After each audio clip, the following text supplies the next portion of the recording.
Hello and welcome to Fidelity Next. I'm your host, Nicole Coriale. Client services is the backbone of countless industries. It's the voice on the other end of the phone, the helpful chat agent online, or the knowledgeable associate in store. In essence, it's the human touch that bridges the gap between products or services and the people who use them. I'm pleased to be joined today by the dedicated team of client services professionals here at Fidelity Canada to discuss what it's like to work here and how they got their start in the industry.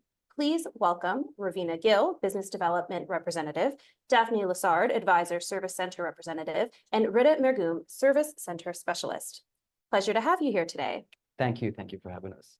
And I'd like to welcome Daphnee, who is joining us virtually from our Montreal office. Hello, Daphnee. Hello, thank you so much for having me. Of course. I will start, actually, I'm going to start with Daphnee.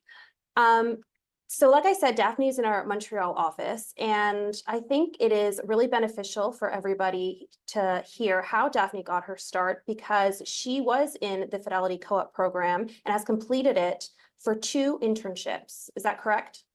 Yes, that's right. So I did start last year was my first internship. I started in January 2023, and I was able to basically connect with Fidelity through Concordia, my school. We were able to do all the interviews and whatnot. And then I had the opportunity to start in dealer relations where I did my 2 internships for 8 months. And I was so glad to be able to get just a foot in the door basically at Fidelity where I was able to learn about different departments. And eventually that brought me to start working part-time, still finishing school in the Advisor Service Center. So I was very happy about that opportunity. Can you tell us a bit about the interview process? What was that like? Yeah, of course. So the interview process, basically, when your school does match you with an employer like Fidelity, you first have the interviews, and I was applying during COVID. So of course, my interviews were throughout Zoom, and then the interview process, they were asking you a bunch of questions, just like any other interview. But what was very nice about that fact is that they knew that I was a Concordia student, and they knew that we have a short time frame to accept or refuse internships. I was very excited about this job, so I was very free to let them know that I had this short time frame, and I was happy that they were able to really speak to me and let me know that they were interested in me and I was interested in them. So I thought that the process was done really, really well. That's fantastic. Rida, I'll ask you, how did you get your start here with Fidelity? Well, my story is a bit different because I came to Canada overall in 2019. I started my whole life here, but prior to that, in my home country, I had the engineering degree in health and safety and environment. So I was basically working on construction websites, managing teams, making everybody safe. Then I came to Canada. I figured, do I need to do the same thing? I had no idea what to do. So basically, I just started applying for customer service jobs. I landed this first job that was okay, but then Fidelity came and opened their doors, and I went through the whole programs, interviews, training, and I can tell that this is one of the biggest decisions and most important ones that I took because I had no idea what is the industry like, but then I just like it, and I'm really excited about what the future has for me with Fidelity. And without getting too into the specifics, did you just apply online or did you use a recruiter? Did a recruiter reach out to you? How did that happen? Well, actually, a recruiter reached out to me. They saw my profile on LinkedIn, and they explained the job, the role, and what they expect from me. Was really open, given the fact that I did some researches quickly on Fidelity, and I figured that would be a great opportunity for me. And then before I know it, I was through the whole process. It was easy, it was smooth. They respected the timelines getting back to me, so I was always informed about the next steps. And before I know it, I was already in my training. That's awesome. Yeah. Raveena, I'll ask you the same question. How did you get your start with Fidelity? Yes, for sure. So for me, when I started here at Fidelity, so I didn't do a previous co-op position, but I was just finishing up my last year at my university. So I attended McMaster University, and then I completed a Bachelor's of Commerce program there. And there was a posting for a event, so a networking event here at Fidelity called Women's Next Gen event. So I attended that event and I got to connect with current employees at Fidelity, got to learn more about their roles as well as the sales program. So from the sales program, I connected with some BDMs and BDAs that I got to speak to at the networking event. And then from there, I just stayed connected with them throughout university. So this was in January 2023, and I stayed connected, continuously showed my interest in the sales program because I definitely saw that was something I would really be happy in pursuing. So I was really excited for that opportunity. So I kind of stayed in touch with them, and then I sent follow-up emails to the recruiter at the point, so the HR manager, and from there I got the interview. And from there, because when I was at the interview, they already were familiar with me, so it was just kind of just getting to tell them more about my story and why Fidelity was such of an interest to me. Daphnee, we do have a lot of students watching who might be interested in a co-op program here at Fidelity. Can you walk us through a day in the life? What was it like for you as a co-op student? Yes, of course. So that's a great question. I'm glad you did ask that question because I feel like that is one of the reasons why after graduating, I'm going to come back here at Fidelity.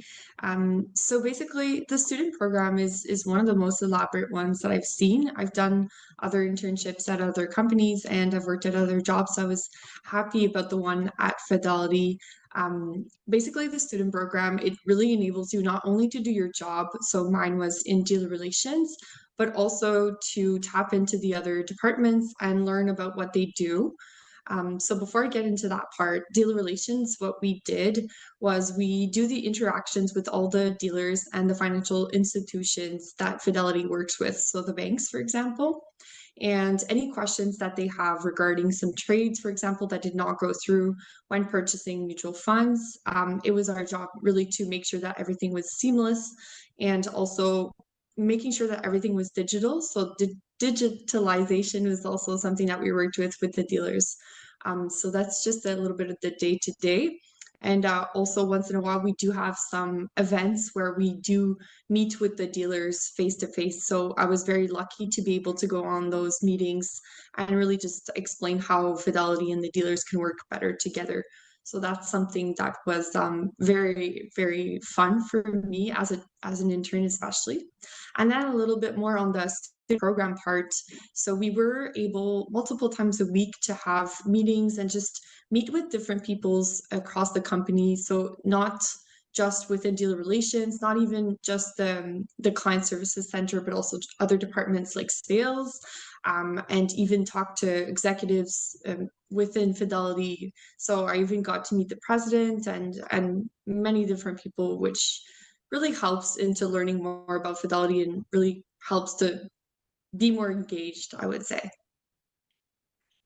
I love that. And that is one thing that I've heard from other guests that we've had on the FidelityNext program is that when they're doing their co-op placement, they do get to explore other areas of the business, which is great because then I believe it was in the last one I had hosted, they actually switched into that area that they didn't initially, put their foot in, I guess. So it's kind of nice to be able to see how other sides of the business operate. And I love that, you got to experience that. Rida, you didn't come from a financial services background, like you said, it was engineering. So how did Fidelity set you up for success in this role? Well, simply the trainings, they are amazing. I have had a chance to go through other trainings and other companies, but the training here is completely different. It is long enough to give you time to absorb not just the knowledge, but also to know everything about the other people who are working at Fidelity. Every time they would bring somebody from another team, explain what they do, and it gives us the idea about the next step. The training is, again, I can't say like that's one of the best trainings that I've had, because we had, first of all, great trainers. They were really, really knowledgeable, and they had all the communication skills so as they can talk to us, being different personalities on the training. And also everything that comes along, how did we practice the knowledge? How did we go through the exams? It was a really good experience. I still sometimes remember those moments, and I'm like, I missed training. I get out of training probably. But yeah, before we know it, when we were in the floor taking calls, you feel that confidence because you know that you've had enough in your bag, so as you can help our clients and customers. Raveena, what are the most common, I guess, questions or queries that come your way? Yes, for sure. So when it comes to the most common questions, it really depends on the season. So for instance, we just had our RRSP season just past us. So majority of the calls would just be RRSP contribution room. And if there was any documents that advisors would fax into us, like majority of calls were just to make sure like, hey, did you guys receive this document or this fax? Transfer statuses, that's another common inquiry that we get. And currently right now, because now we're in tax season, we're getting a lot of tax slip calls as well. But when it comes to the general inquiries, it does depend on the season. So majority of the times we do have the common calls there, such as stop packs, as well as just ensuring if there's a new account that's being opened up, such as the FHSA account that was recently opened up. So sometimes advisors would just call in just to get general questions regarding what are the contribution limits for that particular account because it's so new and getting the account number. So it really depends on the season, but we do get a wide variety of calls and we try our best just to ensure that we are able to support both the investors and the advisors in a timely manner for those inquiries. I wanted to ask you, what is the most rewarding part of your job? I would say parts. I would say parts because it's a lot of rewarding things. Well, first of all, it's good to have a paycheck every 15 days, right? But then the environment is so exceptional here. I love to come to the office. I personally come 4 days a week. I love to interact with my friends. I made friends. I don't call them work friends anymore. It is a really positive environment. And you feel like you're part of a community or a group, and then you can discuss issues work-related or not to other people, and people are very welcoming. They want to listen to you. They want to help you on every level, and that's something that I feel it is rewarding because I don't like to compare, but I just want to look at this as it is. This is a very healthy environment for people to grow and just to work on a daily basis, and I'm glad I came here, honestly. What about you, Raveena? Yeah, so just what Rita said there, like I would definitely say the people definitely make a big deal of just working at Fidelity. Like I love coming into the office and I feel like every time I do come into the office, I leave learning something new. So that's one thing I really like about Fidelity and just the ASC in general. Like you will constantly be thrown new information and you're going to learn from that information and you will walk out that door every day you leave learning something new and how you can improve yourself better. So just the different types of calls that we receive, there's so much support that we get from our hub members, our coworkers when we're in the office or when we're working from home. I feel like everyone is so supportive in terms of your success and it's okay not to know all the information all at once. Like you're going to learn that day by day. So I definitely think the support within management as well as the coworkers are definitely the key aspect of why I enjoy working at Fidelity so much. Daphnee, I want to ask you, what does your team look like? Is it a small team? Do you work with several people?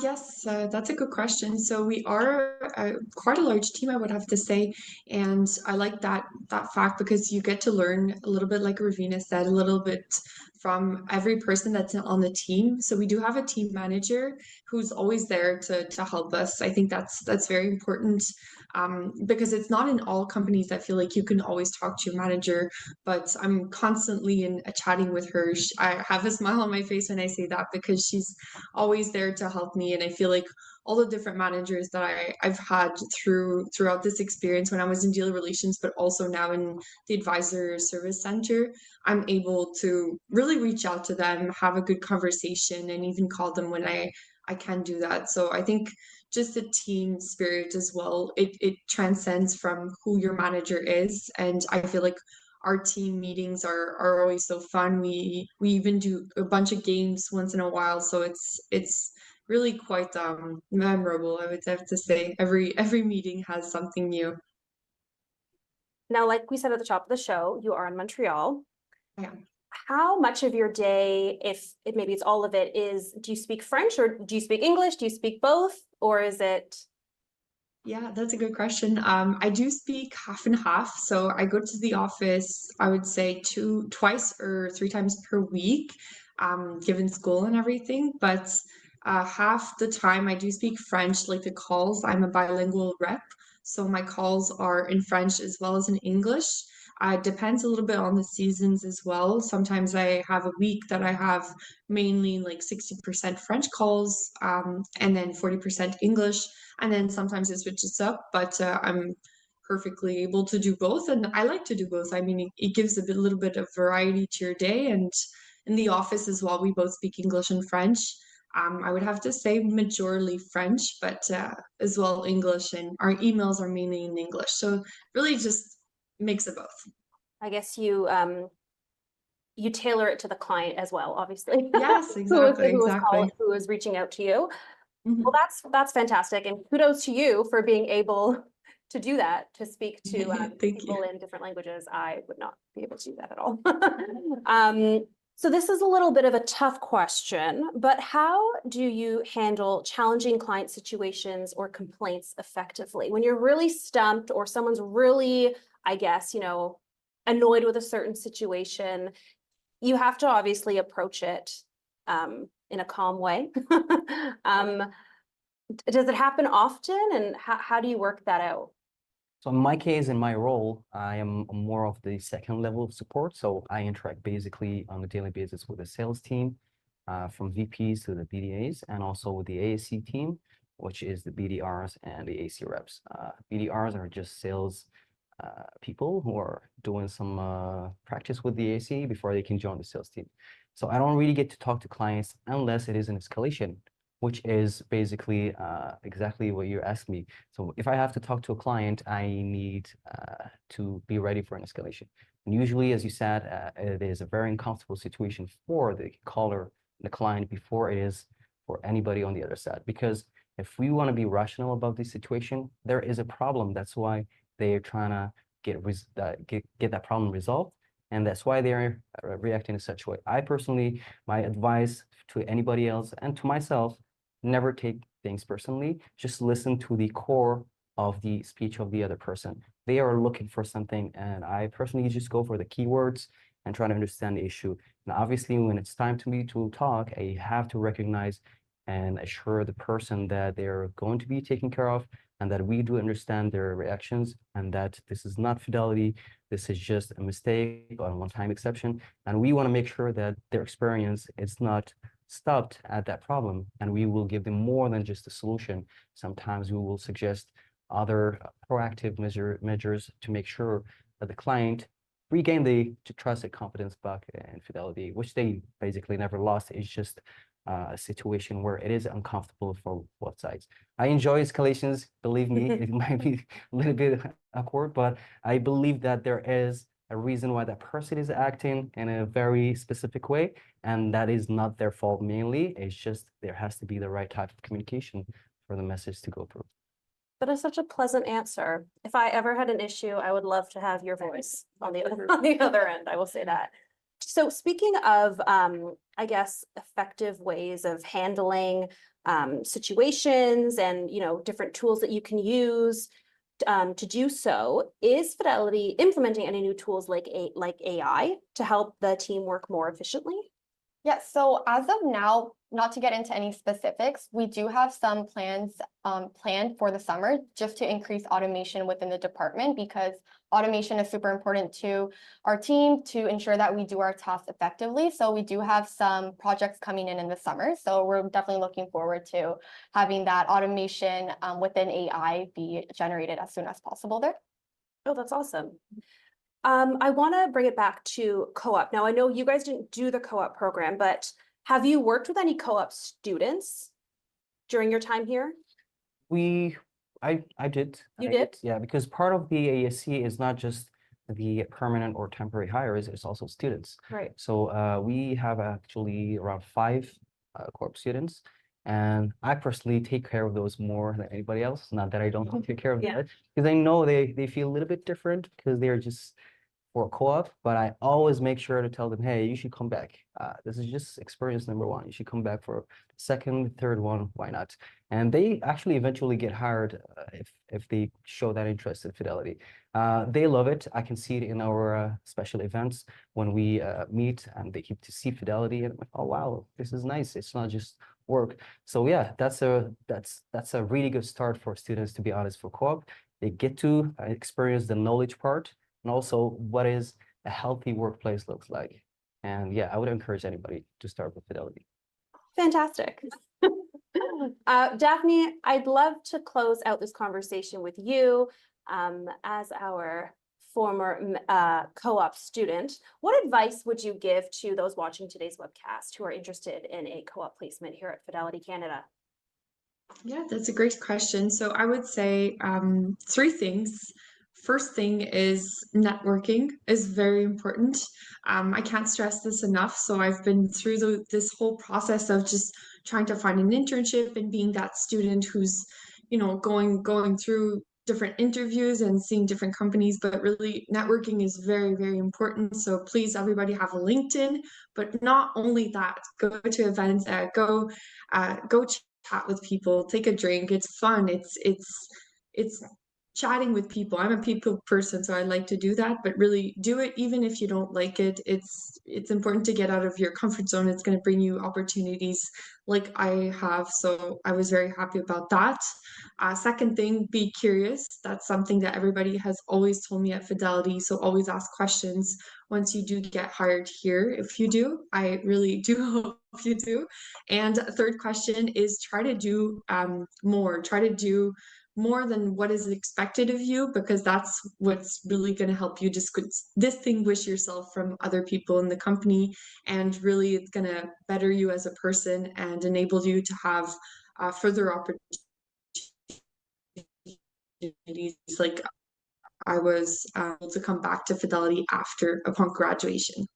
Thank you, Daphnee, for sharing that with us. I think that is great advice.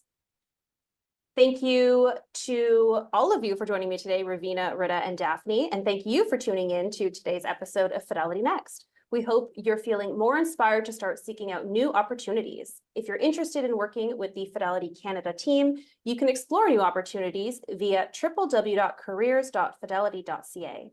A quick reminder that our next co-op recruitment window is from May 13th to the 24th, so be on the lookout for those positions. For Fidelity Next, I'm Nicole Coriale, and we'll see you on the next episode.